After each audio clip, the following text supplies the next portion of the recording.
discuss about communication and technology. But before we proceed, let us first read the objectives. At the end of the lesson, you shall have A. Explain how technology has changed the way we communicate, giving examples of important changes and tools. B. Describe how relational technologies like social media affect how people create and manage their digital identities. And C. Created a sample online profile or digital persona based on what you have learned about identity construction. Throughout the years, technology has been very helpful in various aspects in society. It has especially been very essential in communication. So what is technology in communication? Technology plays a multifaceted role in communication, serving as an enabler of global connectivity. It is a facilitator of real-time communication. It is a medium for information exchange. It is also a tool for collaboration. And lastly, it is an enhancer of accessibility. So as we all know, technology operates on a broader, wider, and global scale.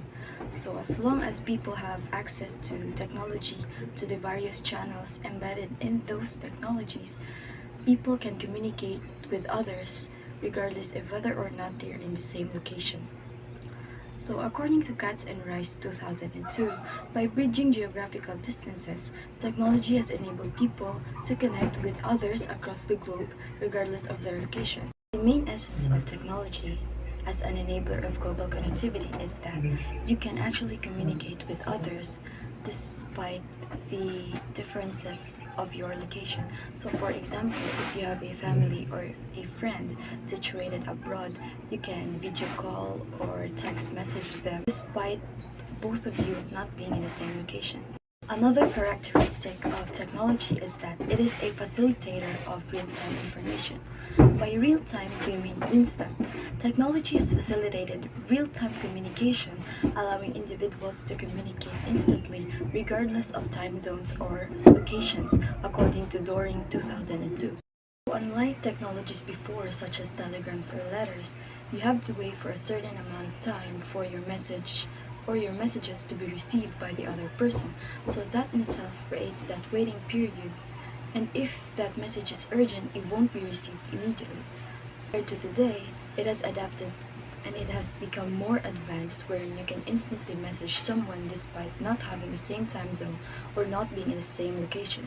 So that in itself contributes to the notion that communication nowadays through the use of technology and its various channels becomes more efficient, more accessible, and much instant compared to technologies before. The last three roles of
Now let us talk about the evolution of communication, technological communication. So, the rise of technological communication is also the rise of the information age. And first is from analog to digital. An example of analog is the telegraph, which uses electrical signals to disseminate information through wide area and or distances. And digital, an example of digital is the is what we use now, like in, like apps in our cell phone and so on and so forth. B is early digital communication tools, which are those which an example is beeper, which uses Morse code to disseminate information through various places, and also the cell phone. C is video conferencing and virtual meetings, which nowadays is used for long distances video communication and video call. D is social media outline communities, which nowadays we call social media platforms, and an example for these is Facebook, Instagram, and etc. E is mobile communication. An example of mobile communication is obviously the cell phone and telephone and many more. Next is artificial intelligence and cloud-based collaboration. So we all know about artificial intelligence, and we probably use it in our day-to-day life for efficiency. An example of cloud-based collaboration is the Google Drive, which we can store extra files and whatsoever to save space in our phones. Next is virtual augmented reality, which is recently achieved by many scientists, which we can use technology to augment reality and design it based in our imaginations. So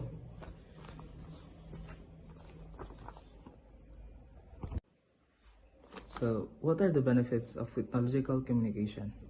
First is increased connectivity. So nowadays, gamit ang atong technology, dali ra kita maka-connect sa atong mga kaila, bisa pag-asa sila diri sa tibuok kalibutan. Isa lang ka click, maka-communicate na din ta sa atong either loved ones, friends, or bisag kinsa pa na. So number 2 is improve efficiency and speed. So an example for this is kanang, for example, nakagikram activity, isa na ka click nimo sa ChatGPT, maka-answer na din ka. So it is very efficient and it is also very fast.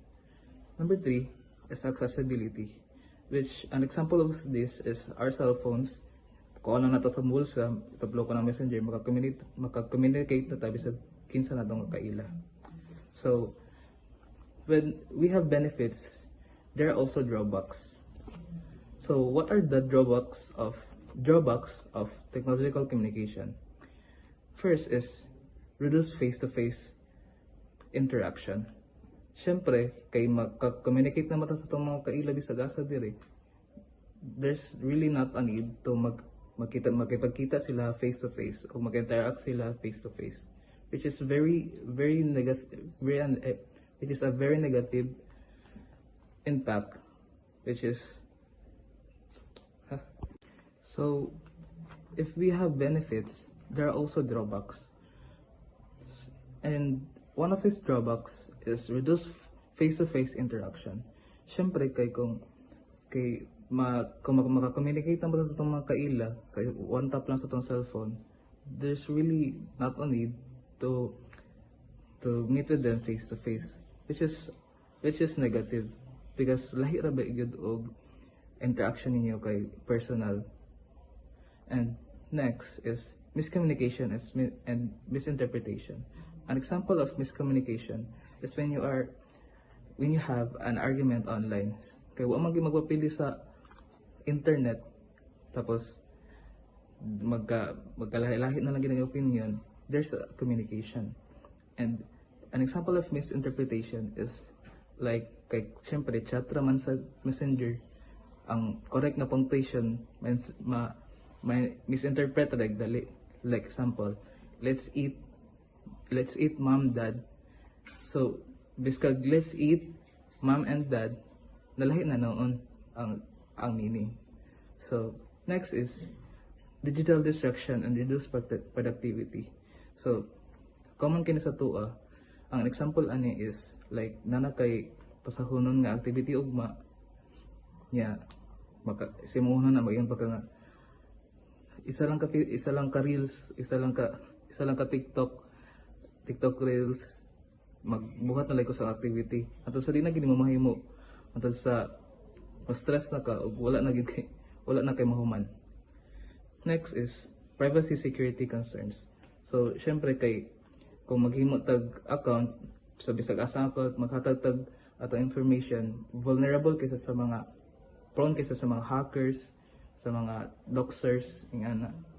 And next is mental health impacts. So I want to highlight digital distraction and reduced productivity. Since kani siya kung nanatay mabutang sa situation nga managram na ta activity nya gusto pag kita mangitag distraction nga lain, gusto pa ta og gusto pa ta nga dili buhaton ato ang mga responsibilidad anto sa di na gid mabuhat. It will lead to mental health problems and mental health impacts, which is really negative. So that would be all. Thank you.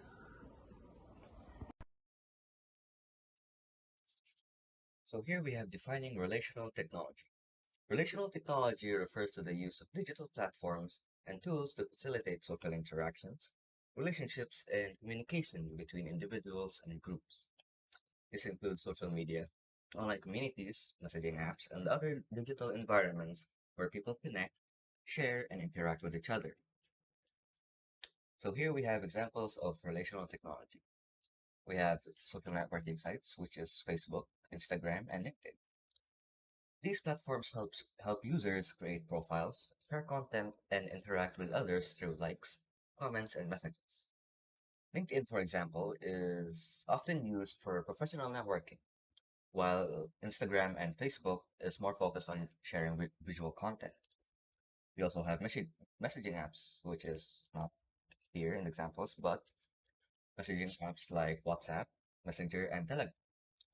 These allow real-time communication through text, voice, or video calls, and they help people stay in touch instantly, making conversations more convenient and accessible. We also have online communities, which is, as you can see here, Reddit. We also have Discord and forums. These provide spaces for people with shared interests to discuss topics, seek advice, and form friendships. Some communities focus on hobbies, while others are centered around support and knowledge share. So next we have construction of online identities. First is self-presentation and impression. So people carefully choose what to share online to shape how others perceive them. For instance, someone might only post their best moments or best pictures on Instagram, giving the impression that their life is perfect, even if it's not. Next is identity performance and performativity. So users may adopt different personas online depending on the platform they're using. So a person might be professional on LinkedIn, casual on Twitter, and friendly on Facebook. This means their identity is flexible and can change based on the context or the platform that they are on. So next we have relational technology and identity formation. First is social networking and identity. So platforms like Facebook and Instagram allow users to create digital versions of themselves through profiles, pictures, and interactions. So these profiles help people define who they are, both to themselves and to others. Second is we have online communities and identity. So being part of online groups can influence a person's sense of belonging. For example, Someone active in a gaming community may strongly identify as a gamer, shaping their interests, opinions, and personality based on the community that he's in or the game that he's playing. So because of these influences, relational technologies can sometimes lead to identity fragmentation, where a person has multiple, sometimes conflicting, identities across different platforms. That is all. The impact of relational technology on identity. First is identity fragmentation and multiplicity. Many people present different versions of themselves. Examples, na yung mga tao nga serious sila sa ilang main account, pero funny dahil sila sa ilang tab account. So this can make it hard to know which version truly represents them. Next is identity authentication and verification. Some platforms require users to prove their identity. For example, show sa ID or number. However, fake accounts and scams are still common. So we need to be careful about who we trust online. Next is community and belonging.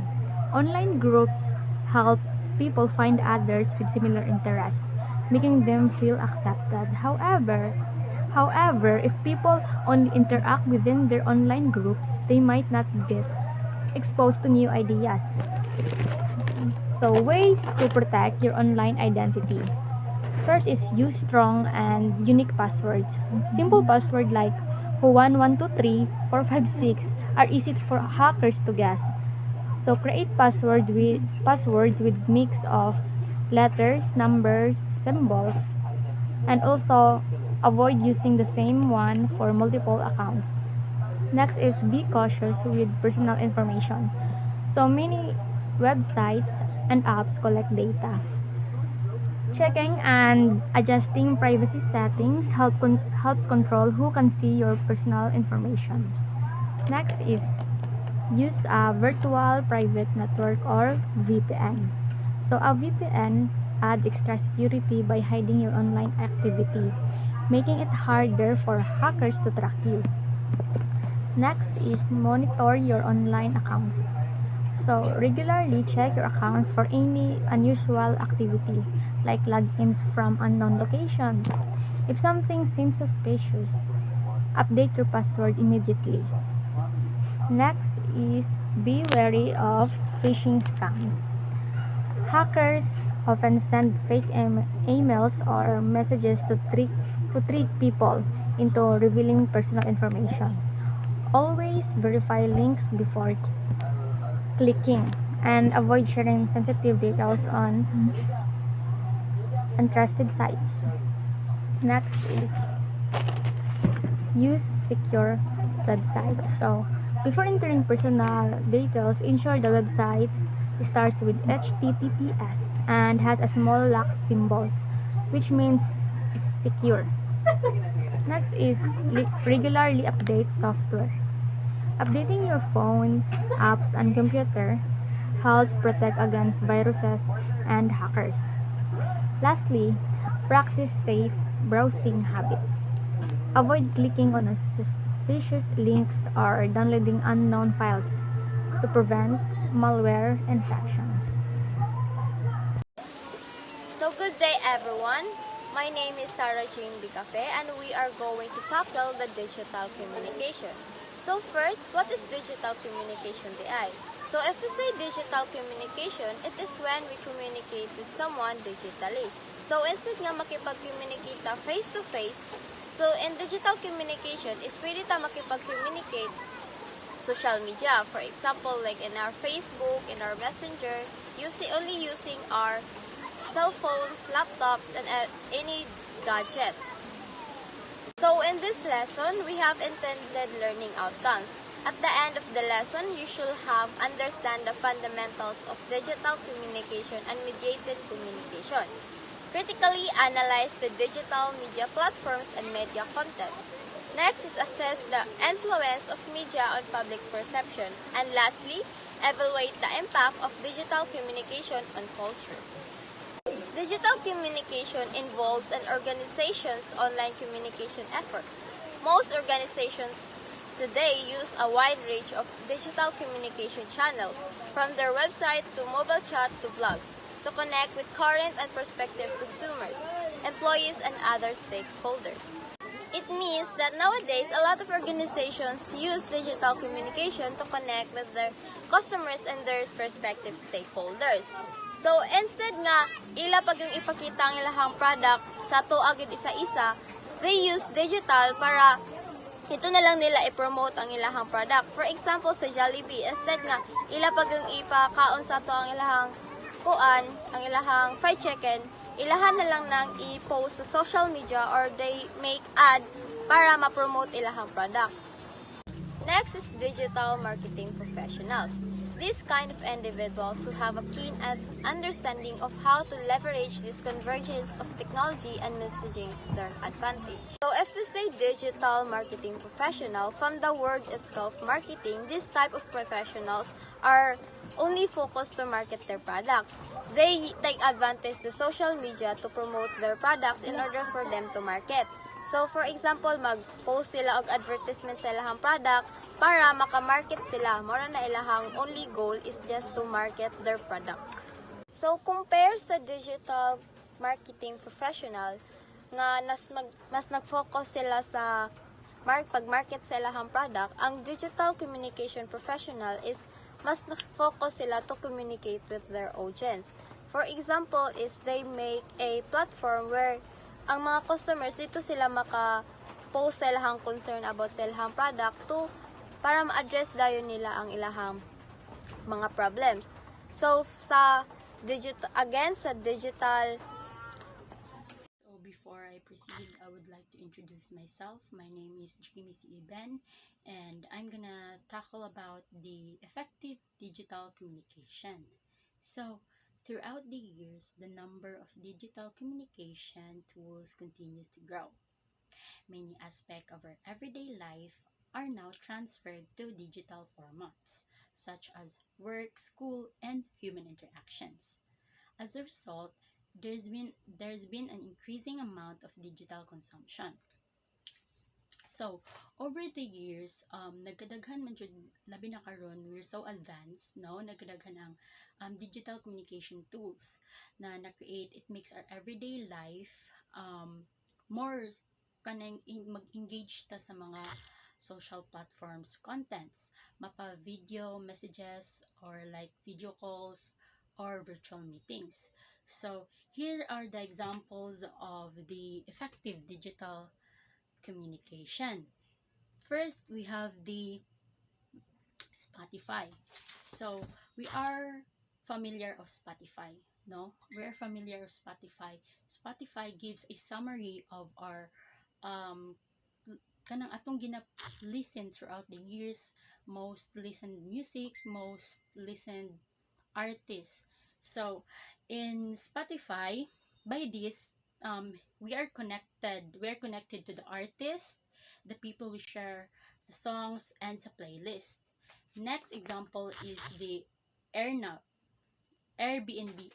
Airbnb is somewhat, it's like an app, booking app, wherein you can homestay.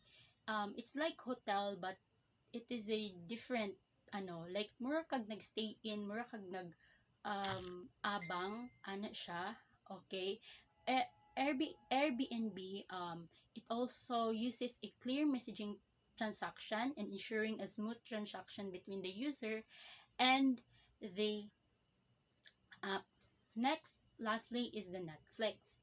Netflix, I'm sure we're familiar of this, no? Like we watch movies here, series, something same ra siya, no?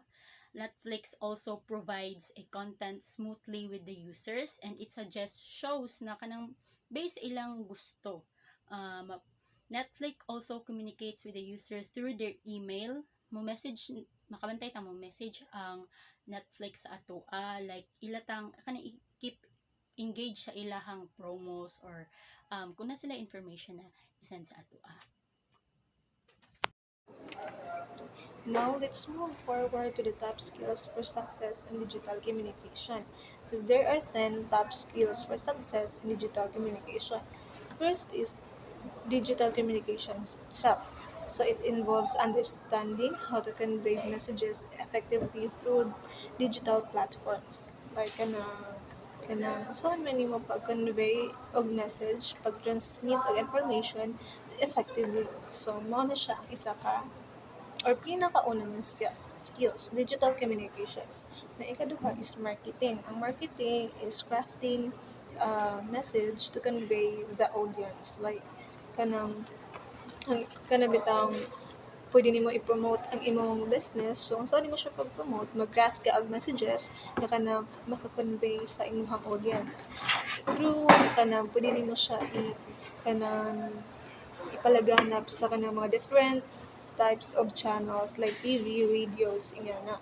Ang digital marketing is ikatulo nga skills. Ang digital marketing is kanang same with marketing, mag-crafted message. However, ang imuhang audience ani is naa sa digital platforms like ang message kay kana bitaw dito siya mabutang sa mga different kinds of digital platforms like social media platforms itself and yun. Like, yan na lang siya. Ang marketing, di ka na pwede sa TV, pwede sa social media, pwede siya any types of kanabitang channels to communicate. But ang digital marketing is through digital platforms only. In my own understanding, ang ikaapat is analytics. Ang analytics kay kanang the ability to analyze the data. So kanang mga kuan if you want to kanang travel so mangita ka og mga travel review to know kung ang nindot nga adtuan. Ang ikalima is search engine optimization. Ang search engine optimization is mga keyword nga pag imo siyang i-search na dayon mga following nga kanang mga kuan manglawas like for example is kanang sa YouTube nga pag mag-search ka og kani 5 minutes. Ang manggawas din nila 5 minutes crafts, 5 minutes crafts, 5 minutes workout, 5 minutes anything, or 5 minutes mukbang, nanaday manggawas para dili na ka mag-lisod og pangita. Another example ana is kung mag-search ka og kanang song, imo ra ganing igawas dito kay TA, nanid mo suggestion nga manggawas Taylor Swift, Swift. So, ano na siya kanang bitang muragi, ano na siya daan para dili na ka maglisod og pangita kung once nga imong ibutang ang keyword dito sa search bar. Ang ikalima, I mean, ang ikaunom, rather, is ang public relations. So, what is public relations? So, kanang, mo ni siya ang i-manage nimo, managing brands, or kanang public image, or kanang reputation sa usa ka kanang di ba? Pag naano man gid ka sa kaning digital platforms, it involves gyud nga kanang imong i-manage ang kanang bitang credibility sa usa ka kanang sa brand ba na, sa business ba na, sa kung unsa ba ang imong gipakita nga kanang mga kuan sa social media like for example kanang sa mga vlogger nga kuan like nag-endorse sila og katong bag-o nga cellphone katong Honor kato siya. So, kato sila para murag kuan para bitaw dagdag ano credibility para sa kato nga phone is ilahang gibasa ilahang bundak murag one of the ways puto nila para kanang makuan bitaw nila ma-convey ang mga tao sa social media nga mupalit ato nga brand nga sa phone. Ang ang ikapito is content creations. So, kana siya, ginabuhat po na siya sa mga vloggers, no? So, kani siya, it's important po na skills nga kabalo ka mag-create of content to convey and attract para kanang bitaw engaging siya sa mga audience kanang magunahon ako unsa nga content, you know what content nga kanang bitaw mag-engage mo between you and your audience.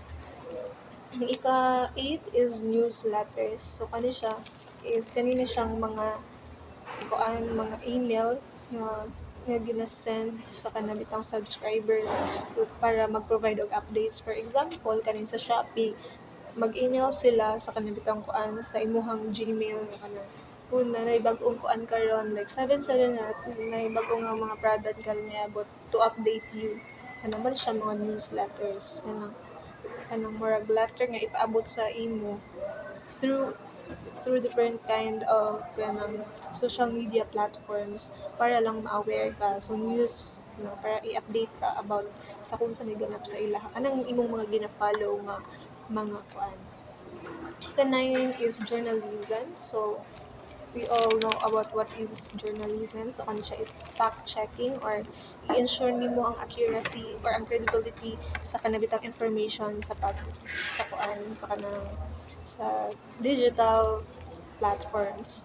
So, ang ika-10 is hypertext markup language. So, kani siya use ka ng code, mga code siyang HTML na ginagamit siya sa kanang kanabitang mo siya nag-serve siya as a foundation sa kanang usa ka website.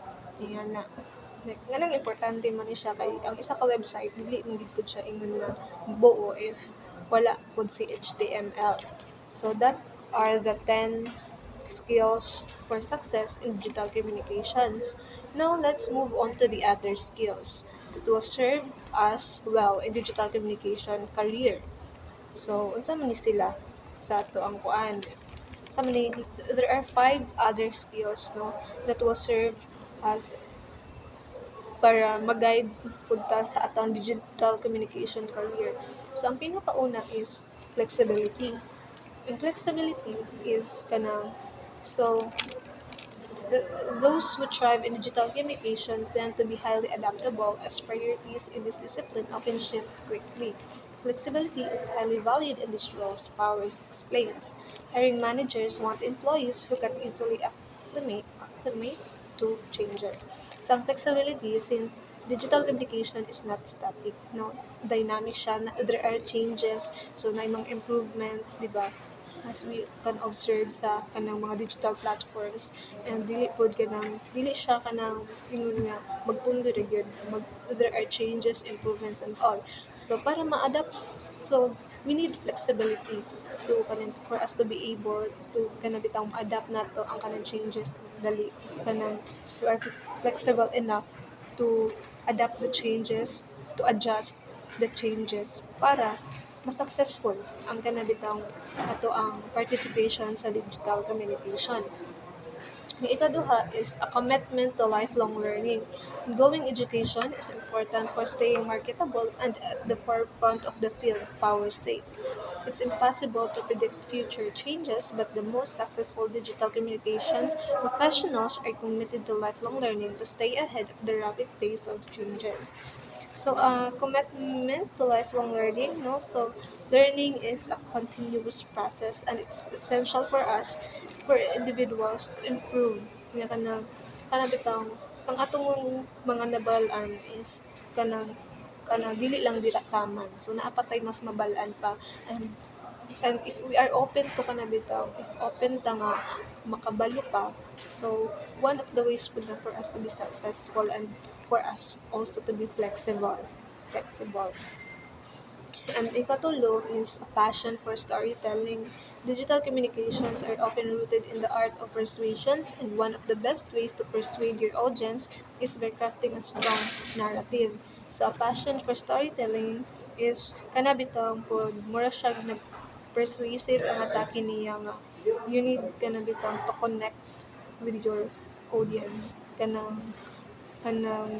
you need to think pod of some things nga maka-persuade sa ila mga storytelling nga kanabitang maka-convince sa kanang kuan sa ilahang decision nga mabag-o if you have a strong narrative and if you also know how to storytelling nga na kay passion how to do that.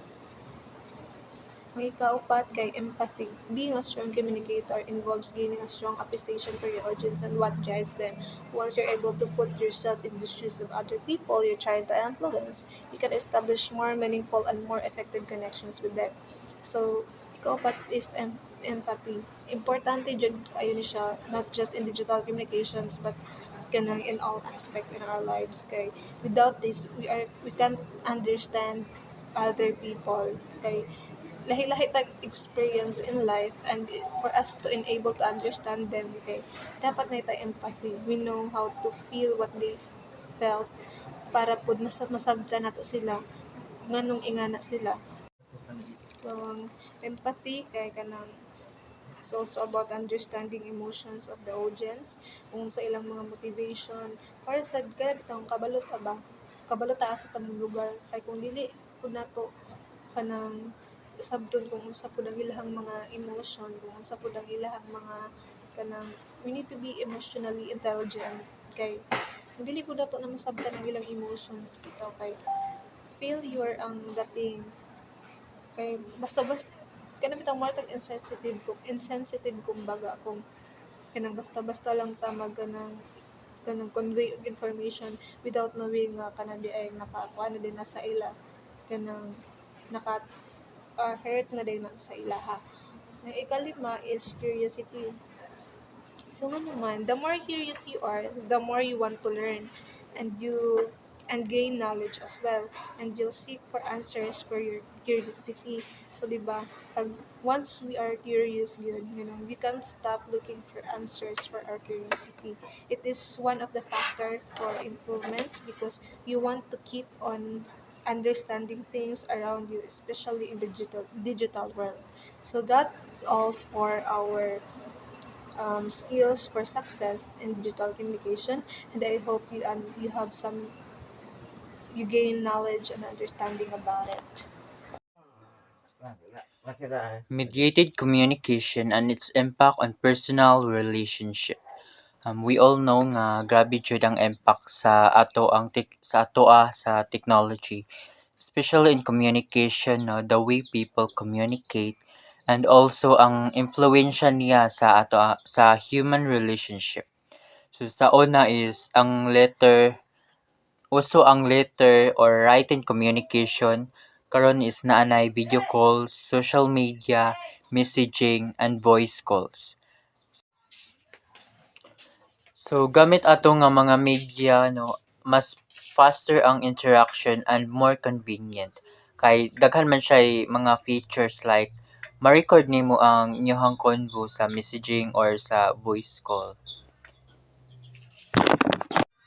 According to Dave and McMahon 2009, revealed that on one level, changes in technology simply allow people to achieve relatively stable relational goals in new ways. So it means bisag technology or different types of media of communication ang gamit sa pag-communicate, the same lang gihapon ang goals no nga naatay connection sa ato ang family, friends, and also mapakita gihapon nato ang ilahang support. These authors also maintained, however, that more than simply altering how traditional goals are met, technological transformation also changes what can be accomplished, creating new relational goals and norms. So it means nga dili lang siya about how technology change our way of communication. It also creates new possibilities for interaction. Like online dating, no, makita gid nimo maka-meet jud ka dito strangers. Mobile and online communication and other technological advancements are reshaping the way people communicate and how they form relationships, thereby setting new relational forms and standards. So through technological advancement, no, mas pina-improve ang way of communication nato.